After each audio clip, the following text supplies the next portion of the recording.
면 불편하시나요? 예. 잘 보여요?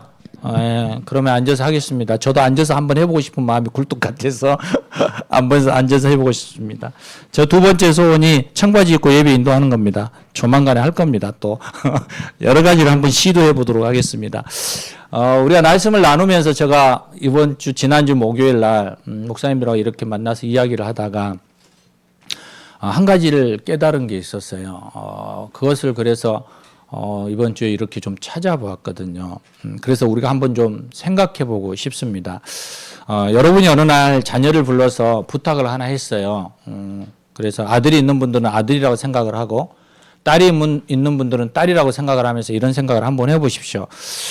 자녀를 불러서 한 가지 부탁을 했는데 아들 나갔다가 올 때 저는 아들이니까요. 아들 나갔다 들어올 때 떡집에 들려서 맡겨놓았던 떡 좀 찾아올래? 이렇게 부탁을 했어요. 그랬더니 이 말을 듣고 큰아들이 네 알겠습니다 하고 대답하고 나갔어요. 그런데 둘째 아들 작은 아들은 왜 저에게 그런 일을 시켜요? 나 바빠요 하고 휑하니 나갔어요. 여러분 두 아들 중에 여러분의 마음을 기쁘게 해주는 아들이 누굴까요? 둘째요? 와, 여러분도 그렇게 생각하세요? 둘째요? 아니 대화를 하자니까요. 대화를. 첫째, 둘째이신 분 한번 손 한번 들어보실래요? 최미성 권사님 말고.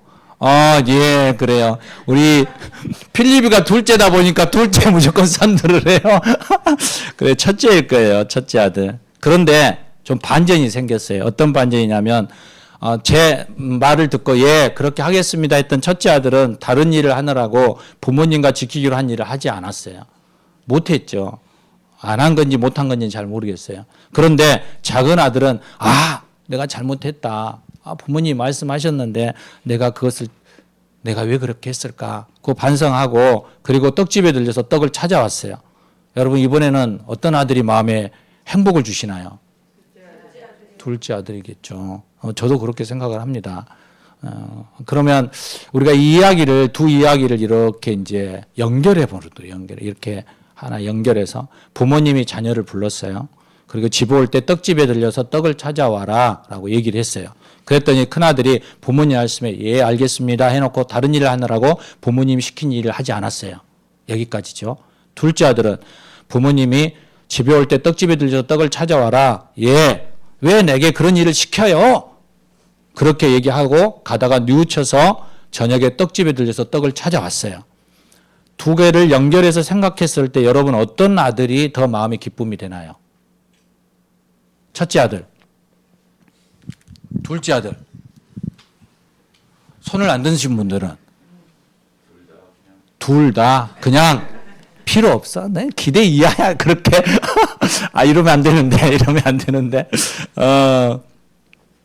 둘째 아들이라고 생각하는데 여러분 마음에 그 마음을 가지고 오늘 성경을 이렇게 보면 마태복음 21장 23절로 31절을 보면 이거 안 넘어가네요. 이걸 보면 성경에 그 이야기가 나오거든요. 어떤 이야기가 나오냐면 우리가 잘 알고 있는 것처럼 31절 보면 29절에 27절부터 28절부터죠. 그들에게 이제 한 예를 드는데 한번 읽어볼까요? 그러나 너희 생각에는 어떠하냐? 어떤 사람에게 두 아들이 있는데 맏아들에게 가서 이르되 예 오늘 포도원에 가서 일하라 하니 대답하여 이르되 아버지 가겠나이다 하더니 가지 아니하고 둘째 아들에게 가서 같이 하죠. 같이 읽죠. 또 그와 같이 안 넘어갔나요? 둘째 아들에게 가서 또 그와 같이 말하니 대답하여 이르되 실소이다 하였다가 그 후에 뉘우치고 갔으니 그 둘 중에 누가 아버지의 뜻대로 하였느냐 이르되 둘째 아들이니이다. 너무 잘 아는 이야기죠. 들어보셨죠? 안 들어보신 분은 오늘 지금 들어보셨죠? 그래서 여러분이 손든 것처럼 둘째 아들이 우리의 정서장 맞아요. 정서상. 그렇죠? 둘째. 근데 우리가 좀 더 생각해 보면 성경은 이렇게 둘째 아들이라고 지금 개역개정에는 이야기하고 있지만 우리가 다른 성경들을 번역본을 보면 여기에 지금 둘째 아들이라고 31절에 했잖아요. 그런데 다른 번역본을 보면 거의가 맏아들이에요. 첫째 아들이에요. 새번역, 우리말, 현대어, 한글 킹 제임스, 쉬운 성경. 천주교에 있는 카톨릭 성서에도 첫째 아들이에요. 첫째 아들. 그런데 개혁개정에는 여러분의 감정을 실어서 둘째 아들이라고 지금 해놓은 거예요. 저는 처음에 충격이었어요. 그래서 영어 성경을 찾아봤어요. 영어 성경을 찾아봤더니 거기도 더 퍼스트예요. 첫째 아들이에요. 첫째 아들. 그래서 그러면 도대체 둘째 아들로 번역해 놓은 것은 몇 개지? 그리고 찾아봤어요. 그랬더니 개혁개정, 개혁한글, 현대인, NASB 딱 4군데만 둘째 아들로 기록되어 있어요. 그러면 도대체 이게 맞는 게 어느 게 더 맞는 건가? 그래서 이제 원본을 봤어요. 헬라어의 원본을 봤더니 안 넘어가네요. 좀 넘겨주실래요? 원본을 봤더니 지금 이렇게 붉은색으로 돼 있잖아요. 우리 개혁개정에는 둘째 아들이니다라고 했지만 퍼스트라고 첫째 아들로 이렇게 얘기하잖아요. 그런데 원어로는 뭐냐면 프로토스라는 헬라어를 써요. 이 프로토스라는 헬라어 아래에 있죠. 프로토스라는 헬라어는 첫째, 최고의, 그러니까 첫째 아들이 맞아요. 왜 이렇게 지금 개혁개정은 이렇게 번역을 했을까? 그 당시에 우리가 생각해 보면 이렇게 번역할 때 어떻게 그것을 번역하느냐라는 게 얼마나 중요한지를 볼 수 있어요. 어디에 기준을 가지고 보느냐라는 거, 어디에 기준을. 개혁개정은 지금 순종이라는 개념을 가지고 본 거예요. 그러니까 그 아이가 좀 잘못했더라도 결국 뉘우쳐서 순종하니까 야, 이 아이는 괜찮다, 좋다라고 얘기한 거예요. 그런데 성경은 순종이 아니라 아버지 부모님의 권위에 대해서 얘기한 거예요. 그러니까 그 부모의 권위에 순종하는 자녀가 누구냐라고 했을 때 첫째 아들인 거예요. 그래서 예수님은 첫째 아들의 편을 들어요. 그런데 우리나라 정서상 순종하는 아이가 더 좋으니까 둘째 아들로 번역을 한 거죠. 그런데 오늘 본문을 쭉 보면 왜 어느 게 맞냐면 한번 볼까요? 우리가 보면 지금 이 배경이 뭐냐면 지금 성전에 보면 대제사장과 백성의 장로들이 나와 이르되 내가 무슨 권위로 어떤 이런 일들을 하냐? 누가 이 권위를 주었느냐? 무엇에 대한 논쟁이에요? 권위에 대한 논쟁이에요. 아버지의 권위. 그러니까 몇째 아들이 맞아요? 첫째 아들이 맞는 거죠. 저는 제 아들에게 아들 이거 좀 해줄래? 그러면 예 아버지 저는 이게 더 좋아요. 근데 내 이거 좀 해줄래? 아버지 왜 그런 걸 시켜요? 다른 사람 시켜요. 그러고 가면 내 자존심이 허락을 안 해. 화가 나요. 화가 나. 내가 저 자식을 어떻게 키웠나? 내가 잘못 가르쳤나 보다. 그래서 이 권위가 깨어지는 거죠. 여러분 부부관계도 그러지 않나요? 부부관계도. 아내는 남편이 내 편이 되어줬으면 좋겠는데 그 이름 그대로 남의 편이야. 내가 감정을 막 해서 억울해서 막 이야기를 하면 내가 언제 그걸 판단해 주라 그랬어요? 그 옳고 그름을 판단해서 당신이 잘못했구만. 잘해야지. 그걸 왜 그렇게 했어? 그러면 그 당시에 남편이 뭘로 보여요? 남의 편이야. 왼수죠. 왼수. 뭐예요? 내 편 좀 들어서 얘기해 주라고. 그건 누가 말 안 해도 판단 안 해도 내가 판단하는 거예요. 내가 잘못한 줄은 알아요. 그런데 너무 마음이 괴롭고 그러니까 내 편 좀 들어달라고 얘기하는 건데 그 하소연을 안 듣고 그것에 대해서 옳고 그름을 따진단 말이에요. 저는 어느 쪽일까요? 여러분이 생각한 그대로입니다. 옳고 그름이에요. 그래서 아내에게 항상 제가 미안해요. 미안해. 그런데 남자는 다르더라고요. 남자는 여자가 말하면 아내가 다가왔을 때 무엇을 하든 옳고 그름을 따지더라도 그래도 그 남편의 권위를 인정해 줄 때 그것이 남편은 힘이 되더라고요. 동일한 것 같아요. 우리가 오늘 본문을 통하여서 중요한 게 뭐냐면 왜 오늘 말씀과 이게 뭐가 그렇게 비슷해서 이 말씀을 갖고 왔지? 라고 한다면 오늘 저는 올 한 해 여러분이 이렇게 좀 갔으면 좋겠어요. 우리의 삶의 기준이 무엇인지 목적이 무엇인지라는 거예요. 진리는 여러분 어떻게 대입하느냐에 따라서 틀려져요.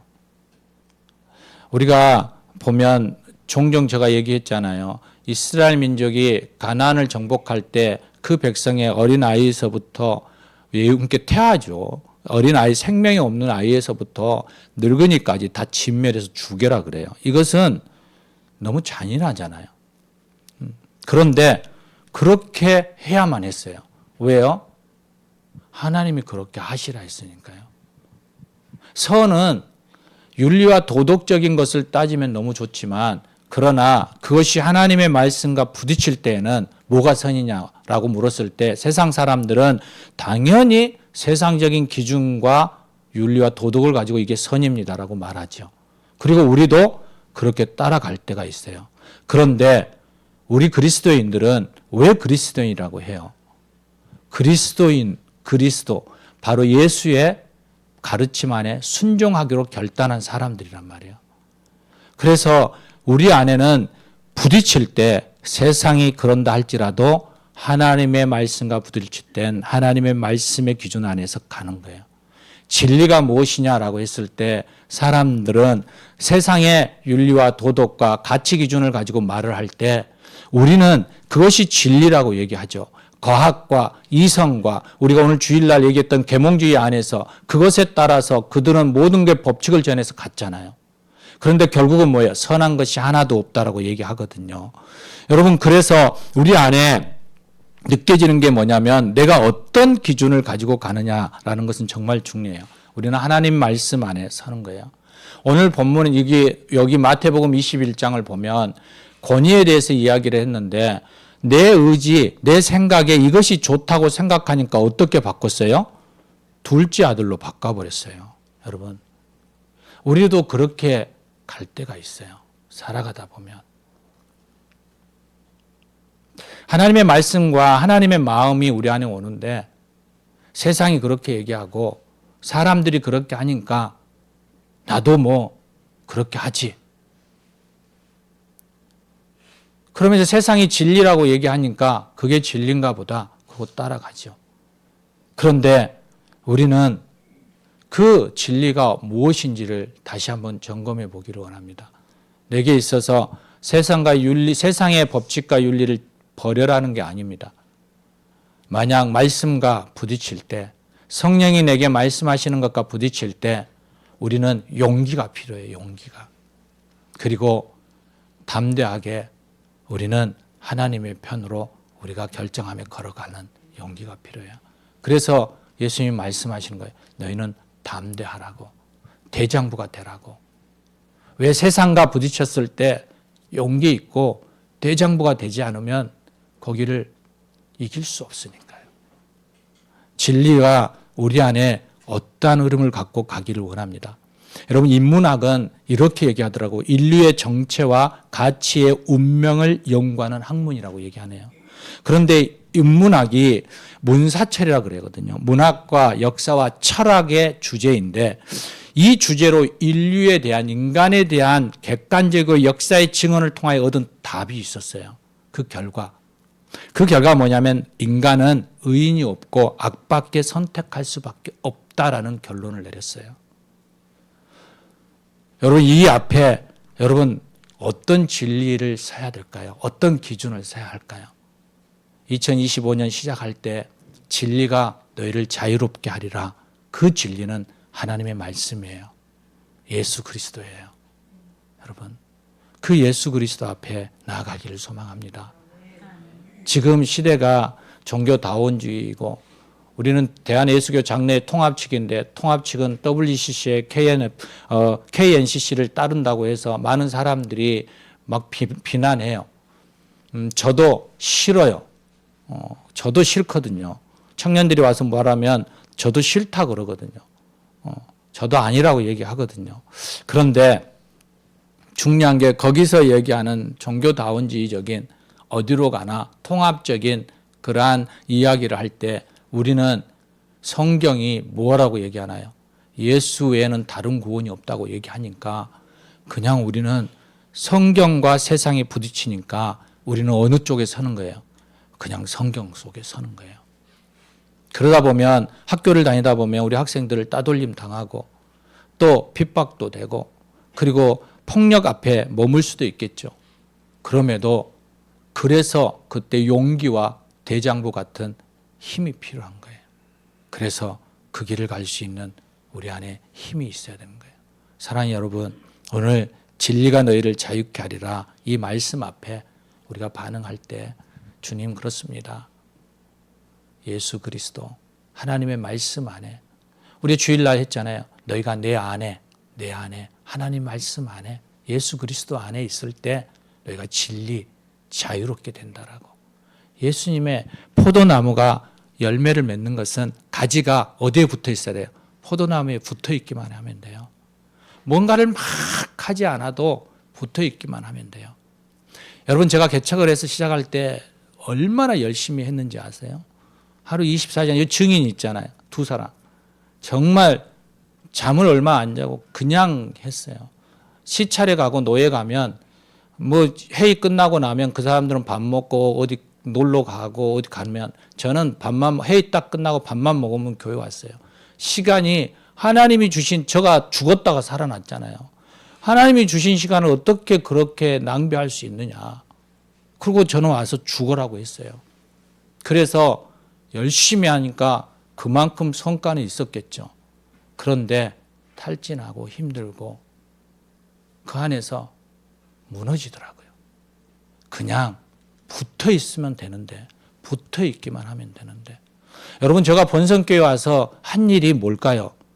여러분 아시다시피 별로 하는 일 없어요. 행정만 죽으라고 해요. 그런데 한 가지 놓치지 않는 거 있어요. 그게 뭐냐면 그냥 포도나무에 붙어 있어요. 전 가지니까 주님 앞에 그냥 붙어만 있어요. 그랬더니 뭐예요? 이 예배당이 지금 성구영신 예배도 이렇게 왔잖아요. 여러분 예전에 저 교회 처음 시작할 때 아내하고 아들하고 서의서 예배를 드렸어요. 그래서 여러분 아무도 안 와도 저는 성구영신 예배를 드릴 거예요. 저희 본성교회 처음 왔을 때 뭐 몇 달 안 지났을 거예요. 금요기도에 저 혼자 예배를 드리고 있었어요. 장로님이 들어와서 깜짝 놀래요. 목사님 혼자서 예배 드리고 계시네요. 당연히 예배를 드리죠. 당연히. 사람이 뭔 상관이 있어요. 내가 예배하는 건데. 그냥 주님 앞에 붙어 있는 거예요. 붙어 있는 거. 붙어 있는 일밖에 하지 않았어요. 그런데 하나님께서 누구를 보냈어요? 김주영 목사님을 보냈어요. 하나님 또 누구를 보냈어요? 이면우 형제를 보냈어요. 여기 3분의 2가 지금 절반이 지금 왔어요. 그리고 찬양을 드리게 된 거예요. 여러분 붙어 있기만 했어요. 붙어 있기만. 사랑하는 여러분 25년 내가 이 표가 빠져. 내가 나를 사랑하느냐 이 질문은 그냥 내게 붙어 있어라는 얘기예요. 사랑은 생각하고 즐겁고 생각만 해도 즐겁고 행복하는 거잖아요.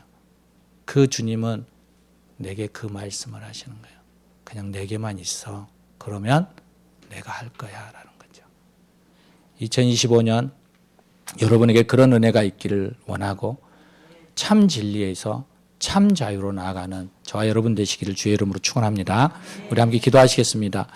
하나님 이 시간 주님 앞에 잠잠히 나아갑니다. 때로는 세상은 무언가를 우리에게 해야만 된다고 무언가의 결과가 나타나야만 한다고 그래서 그 성과를 통하여서 너의 이름이 더 높아질 거라고 이야기합니다. 그래서 많은 사람들이 죽도록 종과 같이 살아갑니다. 노예와 같이 살아갑니다. 그런데 하나님 당신은 우리를 종으로 부른 게 아니고 노예로 부른 게 아니고 우리를 아들로 불렀고 그 아들로서 아버지 안에서 참된 자유를 누리라고 말씀하십니다. 하나님 25년 올 한 해는 사랑하는 모든 교우들이 주님 앞에부터 참 진리 앞에 참 자유를 누릴 수 있는 그러한 믿음의 사람들 되게 해주시옵소서. 우리 주 예수 그리스도 이름으로 기도합니다. 아멘. 우리 찬송가 430장 함께 찬송하시겠습니다.